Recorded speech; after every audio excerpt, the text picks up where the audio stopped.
On Thursday, the 78th running of Little Brown Jug for 3-year-old colts and geldings will take place at the Delaware Fairgrounds in Delaware, Ohio.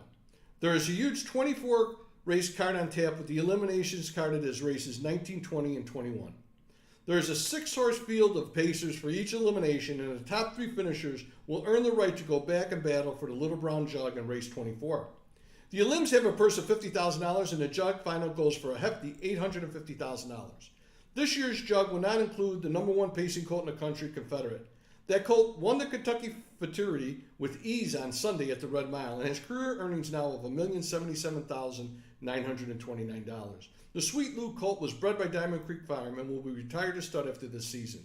Confederate has the world record for 3-year-old pacing colts of 146-1 set at the Red Mile, and that is only 2/5 of a second off the world record for all pacers, which is 145-4 set by the great Bulldog Hanover last year. The Connections have opted to not take a chance in the half-mile oval and putting Confederate through 2 heats before the Breeder Crown Stakes in October. The decision by Diamond Creek shouldn't be questioned, but it would have been fun to see how fast Confederate could go in the Jug final. The Brett Pelling pupil doesn't have to prove anything at this point. The colt has won 8 of 9 races with 1 second-place finish and has been on top of the Hamble Society Breeders' Crown poll for 5 straight weeks.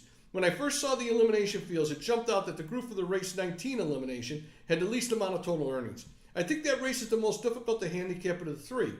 The 2-horse Lubet, the 4-horse Blue Hunt, and the 6, Ants Marchie, do have short track experience.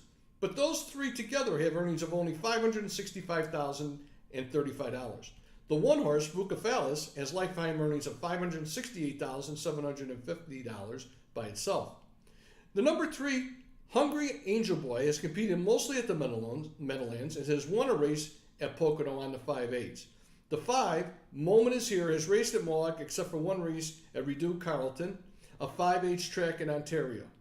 The first elimination race stands out to me as being very tricky, but my selection to qualify the Jug are the 1, Bucephalus, the 2-1 chalk driven by Jordan Stratton and trained by Mike Russo, the 5, Moment Is Here at 4-1 with Tim Tetrick and trained by Bob McIntosh, and the 2-horse, Lou Bet, 5-1 in the program with Dave Miller and trained by Ron Burke. My selections are 1, 5, 2, but this will be a race that I will do more watching than betting. The second elim is in race 20.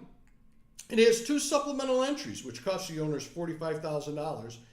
The first one is the 2-horse, Hunting in the Last Dollar, which is the second program chalk at 3-1. Hunting in the Last Dollar will be driven by Doug McMahon and trained by his father Greg. The 5-horse is Burnout, was also a supplemental entry, and is at 9-2 in the morning line, trained by Todd Luther and driven by Sam Widger. My top pick is the 2, Hunting in the Last Dollar, which won the New York Sires Championship in Yonkers on September 9th over the 1-horse, Thunder Hunter Joe, who is 5-2 in the morning line, driven by Tim Tetrick, and is trained by Nick DeFita. I think the top 2 finishers in the same order as they were in the New York Sires Stakes Championship at Yonkers will finish that way on Thursday. For third, I will take the 6-horse, 7 Colors, 7-2 in the morning line, driven by Dexter Dunn and trained by Andrew Harris. This colt has won 7 of 14 this year and could be a big threat in the finals if it qualifies. My picks for the second elim are the 2, 1, 6. In race 21, this elimination is top heavy with 3 horses with large bank accounts. The 1 is Cannibal, 2-1 in the morning line, has won 7 of 8 this year and has lifetime earnings of $444,978. That was due to a big sophomore season. Trained by Nancy Tactor and driven by Yannick Gingras, this colt is in sharp form and will be my pick to win.